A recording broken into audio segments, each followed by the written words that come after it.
Thank you, Governor Hogan, Governor Cuomo. Nice to see you. It's great to be here with you all. I was watching basketball on my phone on the way in. Auburn 91, LSU 90. And that's a final in overtime. Yes, exactly. I was reminded, you said I'm the 70th Secretary of State. It always reminds me President Trump is the 45th President of the United States, so there is a lot more turnover in my gig than there is in his. So it's good to be with you today. I do want to thank Governor Hogan and the Vice Chair, Governor Cuomo, and everyone else here at NGA for hosting me here today. It's a hard act to follow, following the President's State of the Union address the other night. I have no medals of freedom to distribute here today, nor am I passing out copies, so you can't tear them up when I'm done. I've gotten to know some of you as I've traveled throughout the states. I've probably traveled inside the country more than many secretaries of state. It's something they usually don't do as much. I think it's important that the American people understand what our diplomats are doing around the world and why we're doing it. So I just wanted to mention that if you see me in your state, I'm not lost. I know your state has not seceded from the Union. I know where I am. Although I know there's some folks in California who are clamoring for Cal exit. So President Newsom, I look forward to working with Secretary of State Feinstein when that comes to be. I can get away with California jokes. I grew up in Southern California. My dad still lives in the same house I grew up in Orange County. It's a wonderful place. Last year I received an invitation to an event that promised to be, quote, an occasion for exclusive deal making. It said, quote, the opportunities for mutually beneficial economic development between China and our individual states are tremendous, end of quote. Deal making sounds like it might have come from President Trump, but the invitation was actually from a former governor. I was being invited to the U.S.-China Governors Collaboration Summit. It was an event co-hosted by the National Governors Association and something called the Chinese People's Association for Friendship and Foreign Countries. Sounds pretty harmless. What the invitation did not say is that the group I just mentioned is the public face of the Chinese Communist Party's official foreign influence agency, the United Front Work Department. Now, I was lucky. I was familiar with that organization from my time as the director of the Central Intelligence Agency, but it got me thinking, how many of you made the link between that group and Chinese Communist Party officials? What if you made a new friend while you were at that event? What if your new friend asked you for introductions to other politically connected and powerful people? What if your new friend offered to invest big money in your state, perhaps in your pension, in industries sensitive to our national security? These aren't hypotheticals. These scenarios are all too true, and they impact American foreign policy significantly. Indeed, last year, a Chinese government-backed think tank in Beijing produced a report that assessed all 50 of America's governors on their attitudes towards China. They labeled each of you friendly, hardline, or ambiguous. I'll let you decide where you think you belong. Someone in China already has. Many of you, indeed, in that report are referenced by name. So here's the lesson. The lesson is that competition with China is not just a federal issue. It's why I wanted to be here today, Governor Hogan. It's happening in your states with consequences for our foreign policy, for the citizens that reside in your states, and indeed for each of you. And in fact, whether you're viewed by the CCP as friendly or hardline, know that it's working you. Know that it's working the team around you. Competition with China is happening inside of your state, and it affects our capacity to perform America's vital national security functions.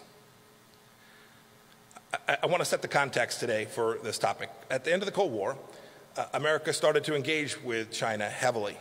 It made good sense. We thought that the more we interacted, the more it would become like a liberal democracy, like us here in the United States.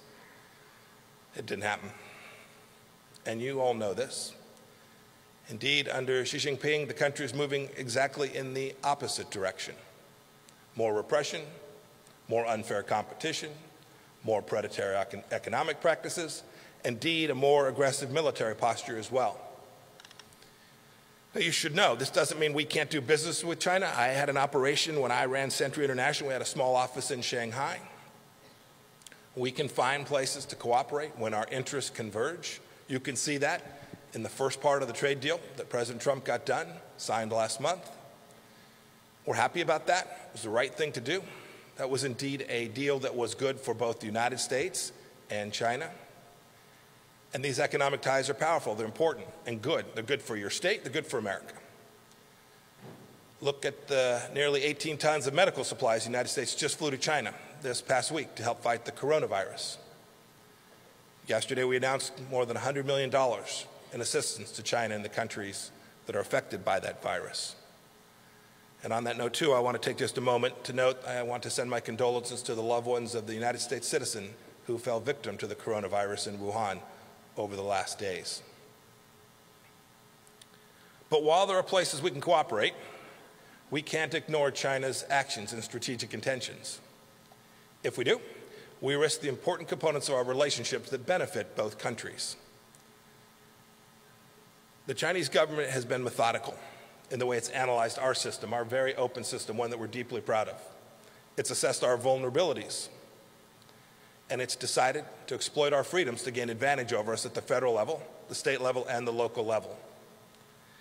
Last year, I announced that I would give a series of speeches on China, and this is part of that. It's the context in which state and local government officials ought to think about the way they lead with respect to our relationship. It's important. China matters. It's been part of my mission at the State Department to mobilize all parts of the United States government.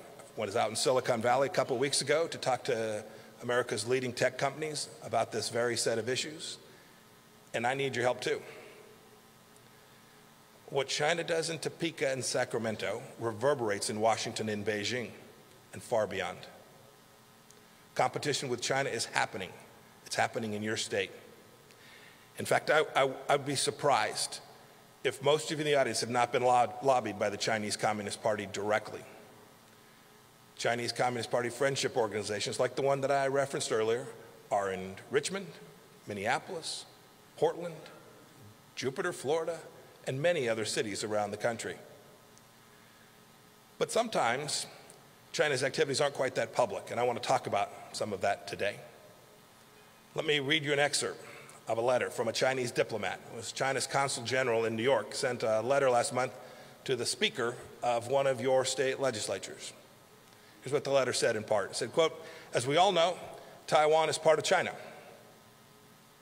Avoid engaging in any official contact with Taiwan, including sending congratulatory messages to the electeds, introducing bills and proclamations for the election, sending officials and representatives to attend the inauguration ceremony, and inviting officials in Taiwan to visit the United States."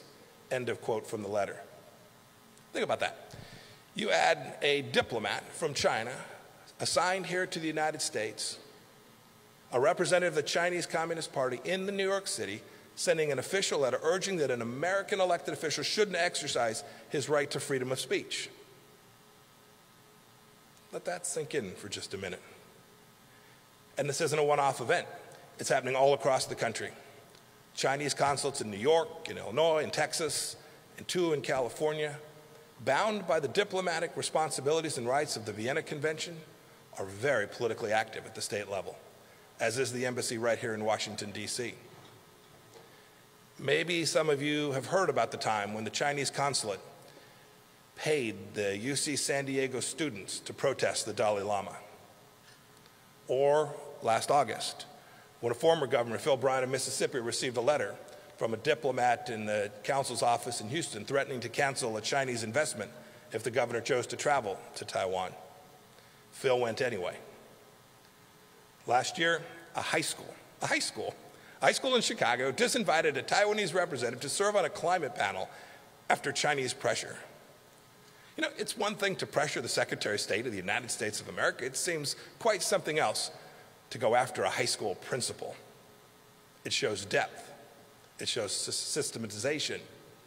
It shows intent. Chinese Communist Party officials, too, are cultivating relationships with county school board members and local politicians, often through what are known as sister cities programs. Look, this Chinese competition is something you all know. It sits in the back of your mind, but you have many duties, and you are busy people. But this competition is well underway, and while these might seem like local matters to some, the cumulative effect is of enormous national importance and international significance. Of course, too, our public educational institutions are another arena of competition with China. Now, I know, governors, you don't run these institutions on a day-to-day basis, but you often have impact on the people that do. The FBI director, and I think the Attorney General too, talked yesterday about something called the 1,000 Talents Plan. It's a plan to recruit scientists and professors to transfer the know-how we have here to China in exchange for enormous paydays. The program's probably targeted campuses in your state. Indeed, the Department of Justice has indicted professors in my home state at the University of Kansas and at Virginia Tech and at Harvard. A Texas A&M investigation reportedly discovered more than 100 academics participating in Chinese talent recruitment plans. Only 5 of them had declared that they were participating in this program. And goodness knows what else we've not discovered. There are indeed very credible reports of Chinese government officials pressuring Chinese students studying right here in the United States of America, to monitor fellow Chinese students and to report back to Beijing. One very prominent pro-democracy Chinese student on a college campus in the Northeast last year received death threats for exercising his right to free speech. The FBI became involved. Make no mistake about it, we want talented, young Chinese students to come study in the United States of America. I see it at Wichita State University. These are wonderful young people. We ought to encourage them to be here. But they shouldn't have to fear the long arm of Beijing, which often reaches out via groups like the Chinese Students and Scholars Association. Look, that's just one of many campus groups directly influenced by the Chinese Communist Party and its representatives right here in the United States. Many of you are familiar with Confucius Institutes. Confucius Institutes purport to have the sole purpose of teaching Mandarin language skills and Chinese culture.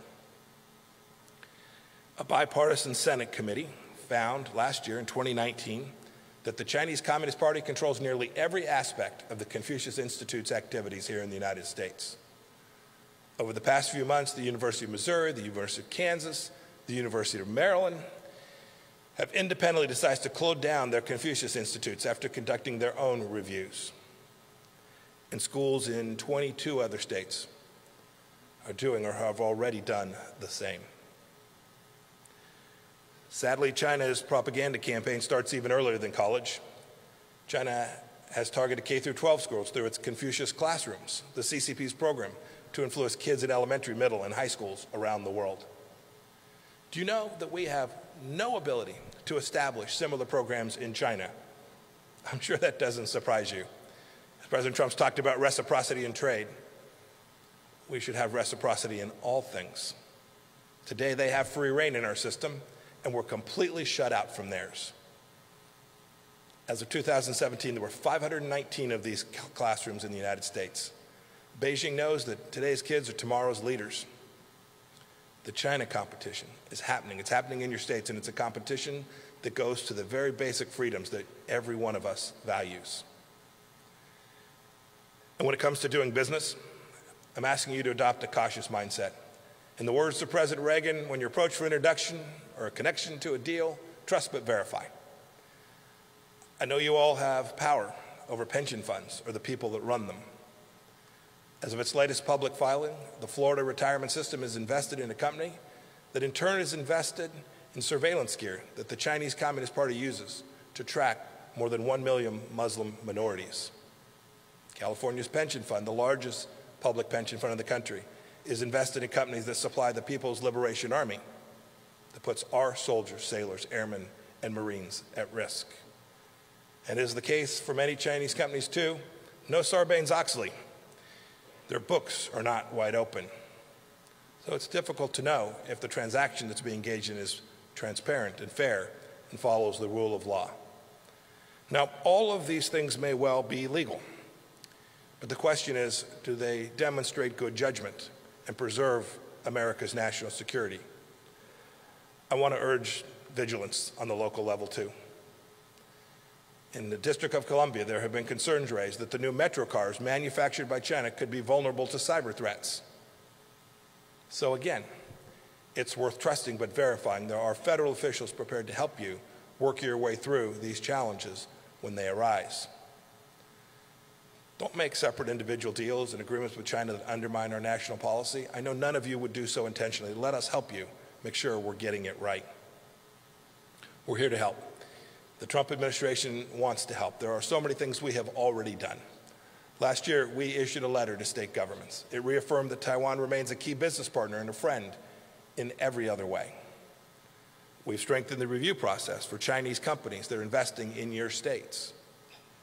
We've revoked visas for so-called research scholars who abused their privileges by teaching at Confucius classrooms and made sure that they departed the United States.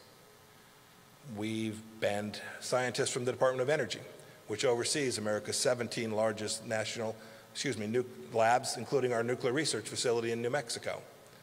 We did so because they were participating in Chinese talent recruitment programs. We've directed 2 Chinese propaganda outlets, the Chinese Global Television Network and Xinhua News Agency, to register as foreign agents. And we at the State Department have started to require Chinese diplomats to comply with the same rules we comply with when we're in China. Chinese diplomats now must notify the State Department in advance of official meetings with state and local officials. They must declare their official visits to U.S. educational and research institutions as well. This is just fairness, reciprocity, basic common sense. This is not an onerous restriction to put on China. Look, I know it's 2:30 on a Saturday afternoon. There were lots of good things we could do. I hope you will all take on board what I've said today. You all have important missions leading your states. These are complex, difficult jobs. You have the task to create jobs and opportunity in your state for your people, and attract human capital and investment that undergirds our prosperity. It's a tough job, and you get curveballs every day from all across the place. But don't lose sight of the competition from China that's already present in your state. Let's all rise to the occasion and protect our security, our economy, indeed all that we hold dear, all of those freedoms. It's what leaders must do. It's what we do as Americans. I hope God will bless each and every one of you, each of your states in the United States of America. Thank you for letting me be with you here this afternoon.